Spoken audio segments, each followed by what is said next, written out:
લોકશાહીના મહાપર્વ ચૂંટણીના ઉત્સાહ અને ઉમંગ સાથે ભરૂચ જિલ્લાના મતદારોએ મનાવ્યું હતું।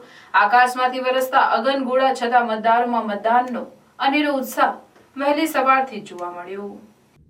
લોકસભા ચૂંટણીના ત્રીજા ચરણમાં ભરૂચ બેઠક માટે મતદાન યોજાયું હતું। ઉમેદવારોના ભાવિ નક્કી કરવાના ભાગરૂપે મતદાન મથકો પર મતદારોએ સવારથી જ પોતાના મતાધિકારનો ઉપયોગ કર્યો હતો અને મોટી માત્રામાં મતદાન મથકો પર ચુસ્ત પોલીસ બંદોબસ્ત વચ્ચે શાંતિપૂર્ણ માહોલમાં ઉત્સાહભેર મતદારોએ મતદાન કર્યું હતું।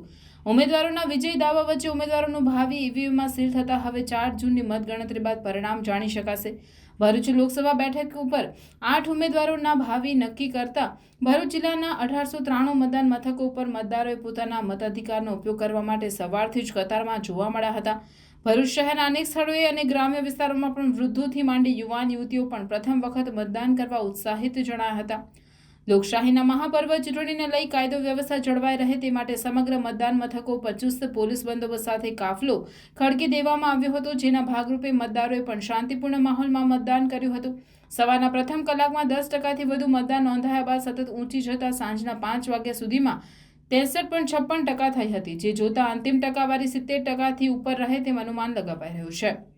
મતદાનની ટકાવારી જોતા સાંજના 5 સુધીમાં ભરૂચ બેઠકના દેડિયાપાડામાં સૌથી વધુ 78.63%, તો ઝઘડિયામાં 70.1% મતદાન નોંધાયું હતું।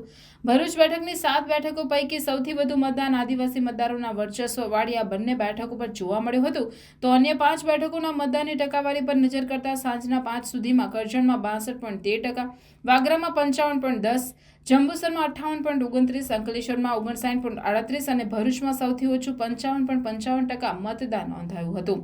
આમ ભરૂચ અને અંકલેશ્વર જેવા શહેરી વિસ્તારો કરતા નાના નગરો અને ગ્રામ્ય વિસ્તારોમાં મતદારોમાં વધુ જાગૃતતા જોવા મળી રહી હતી। જોકે અંતિમ કલાકોમાં મતદાનની ટકાવારી ઊંચી જઈ શકે છે। ગ્રામ્ય વિસ્તારનું વધુ મતદાન કોના લાભમાં રહે છે તે જોવું રહ્યું।